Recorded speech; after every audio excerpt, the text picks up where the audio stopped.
سفر کے آثار ظاہر تھے، جیسے ملے تو اس نے منہ دھلایا، کپڑے دیے اور کھانا کھلایا، اور کھانا کھلا کے کہا شہزادوں میں آپ کی دادی کی کنیز ہوں، ایک کام کریں اس گھر کو اپنا ہی گھر سمجھے، یہاں رہے۔ دشمنوں کے شہر میں کوئی مامن مل گیا، پناہ گاہ مل گئی، تو دونوں شہزادے جو ہے ایک کمرے میں تھے، ایسے میں اس کمرے میں راحت کے ساتھ جو وہ رکھ دیے گئے، اور راحت آئی، راحت کے کھانے کے بعد سلا دیے گئے۔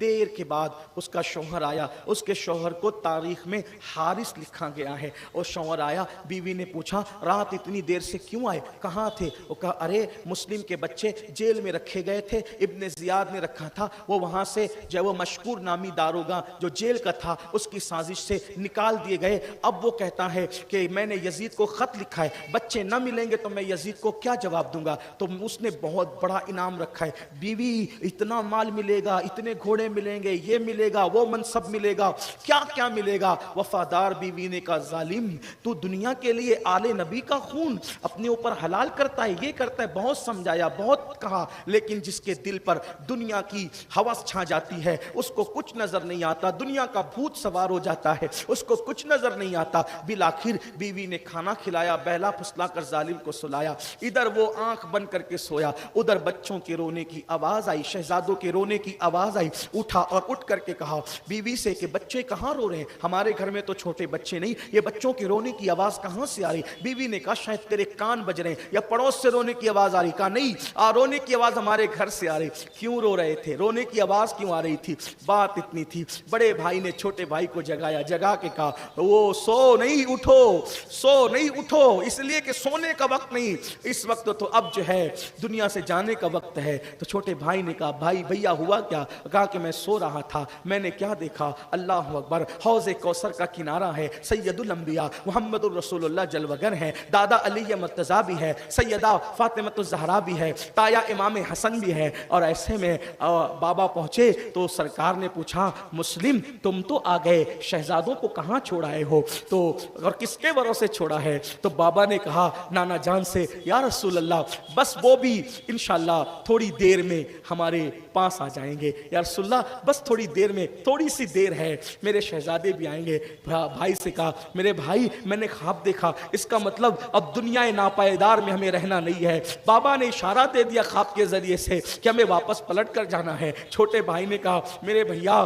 سچ بتاؤں میں بھی اسی خواب میں جو ہے وہ مصروف تھا، یہی خواب میں بھی دیکھ رہا تھا، آپ نے اٹھا دیا۔ دونوں بھائی سینے لگ کر کے رونے لگے، ہائے اب امی کا چہرہ دیکھنا نصیب نہ ہوگا، ہائے اب مدینہ منورہ جانا نصیب نہ ہوگا، ہائے مدینہ منورہ کی گلیاں دیکھنا نصیب نہ ہوگا، ہائے مدینہ منورہ کی وہ بہاریں، وہ کھجور کے درختوں کی قطاریں، وہ مدینہ منورہ کی معطر فضائیں، اللہ اکبر۔ بابا گئے، ماں کا چہرہ دیکھنے کی تمنا تھی، اب ماں کا چہرہ بھی نظر نہیں آئے گا، یہ کہہ کر ایک دوسرے سے لپٹ لپٹ کر ننھے شہزادے رونے لگے، اور وہ اس گھر کو تو اپنا ہی گھر سمجھے تھے۔ ایسے میں اس ظالم کی جوان کھلی، رونے کی آواز سنی، بیوی سے کہا کہاں آئے، کس وقت ہمارے گھر سے بچے کے رونے کی آواز کیسے آ رہی ہے؟ بیوی نے سمجھانے کی کوشش کی، ظالم نہ مانا، تالا توڑا، دروازہ کھولا تو دیکھا کہ ننھے شہزادے نورانی شکل کے وہ شہزادے نبی کے لگتے جگر رو رہے ہیں۔ پوچھا کون ہو؟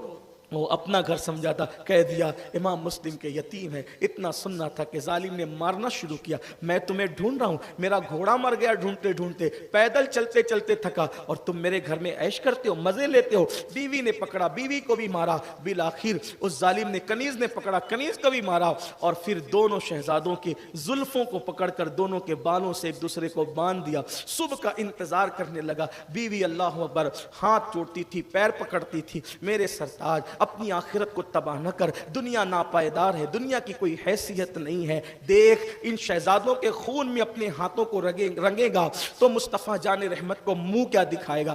آل نبی کی دشمنی کبھی فائدہ مند نہیں ہوتی، نقصان اٹھائے گا۔ بہت سمجھایا نہ مانا، بالآخر صبح ہوئی تو صبح کو اس نے اللہ اکبر اپنی سواری لی، اور سواری پر دونوں شہزادوں کے ہاتھ باندھے، اور زلفوں سے ایک دوسرے کی بال تو باندھ ہی دیے گئے تھے، اللہ اکبر، اور دونوں دونوں شہزادوں کو اللہ اللہ اس نے چہرے پر کپڑا ڈالا اور اپنی سواری پر رکھ کر کے حضرت امام مسلم کے شہزادوں کو فرات کے کنارے لے جانے لگا۔ وہ چھپا کر اس لیے لے جا رہا تھا اگر کسی نے دیکھ لیا، پکڑ لیا، یہ بچے مجھ سے چھین لے گا، ابن زیاد کے پاس لے جا کر کے دے گا اور ابن زیاد پھر اس کو انعام دے گا، انعام مجھے نہیں ملے گا۔ تو اس ظالم نے یہ کیا، فرات کے کنارے پر بچوں کو لے جانے لگا۔ وہ خاتون پھر پلٹی، پھر اس نے جو وہ واسطے دیے، ایسا مارا کہ سر ٹکرایا دیوار سے، بے ہوش ہو کر کے بیوی زمین پہ گر پڑی، کنیز آئی، اس کو بھی مارا، اللہ اکبر، اور پھر فرات کی طرف وہ روانہ ہو گیا۔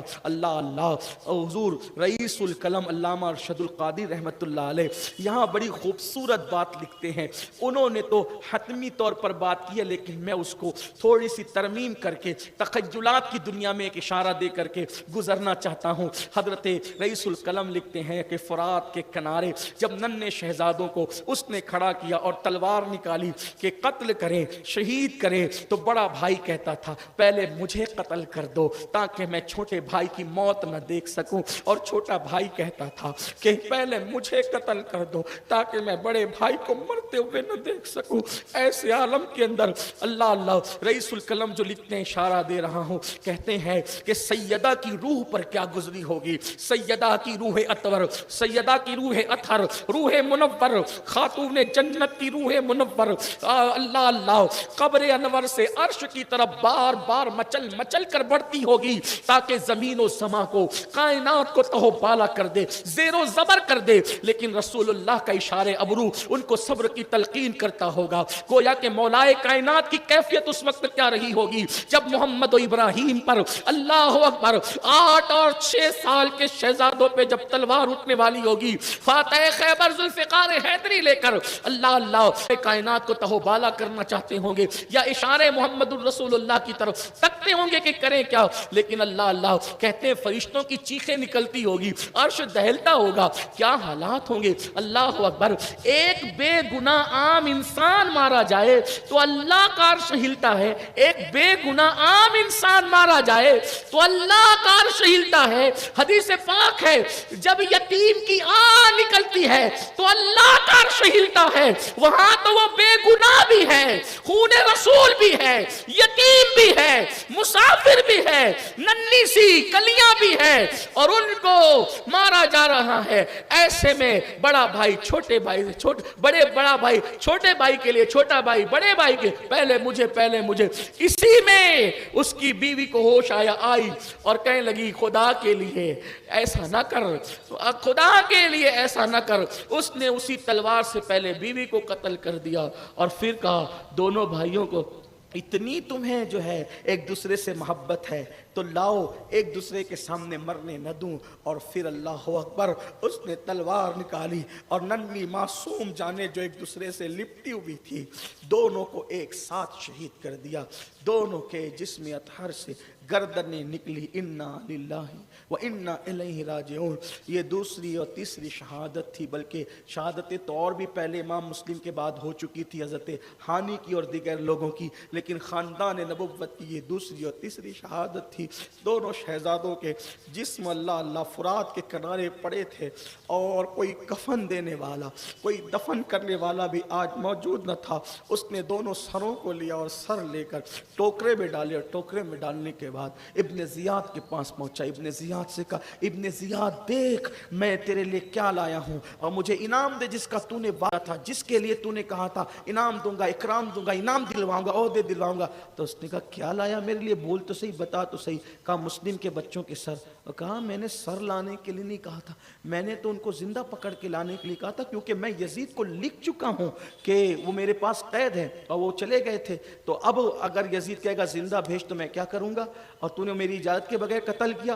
پھر اس نے کہا ایک کام کرو، اپنی جب وہ گورنر ہاؤس میں کہا اس کو پکڑ کے لے جاؤ، اس نے میرے سر پہ مصیبت کھڑی کر دی، اس کو لے جا کے اسی فرات کے کنارے پہ قتل کر دو۔ نہ خدا ہی ملا نہ وصال صنم، نہ ادھر کے رہے نہ ادھر کے رہے، اہل البیت کی دشمنی کا انجام یہ دونوں شہزادوں کی شہادت ہوئی۔ ان دونوں کا مزار مقدس اب بھی عراق کی سرزمین پر موجود ہے، فقیر کی بار بار حاضری ہوئی ہے۔ بہت سارے محققین اور جو ہے وہ مصنفین نے ان شہادتوں کے بارے میں اپنی آراء کا اظہار بھی کیا ہے، سب کی آراء لائق تسلیم ہے، لیکن ہم اپنے بزرگوں کے پابند ہیں۔ حضور صدر الافاضل نے، مفتی جلال الدین صاحب حضور علامہ ارشد القادری نے یہ اس کا ذکر فرمایا۔ میں نے علامہ ارشد القادری سے ان کی تحریر کا سہارا لے کر شہادت امام مسلم کے بچوں کی شہادتیں پڑھ دی۔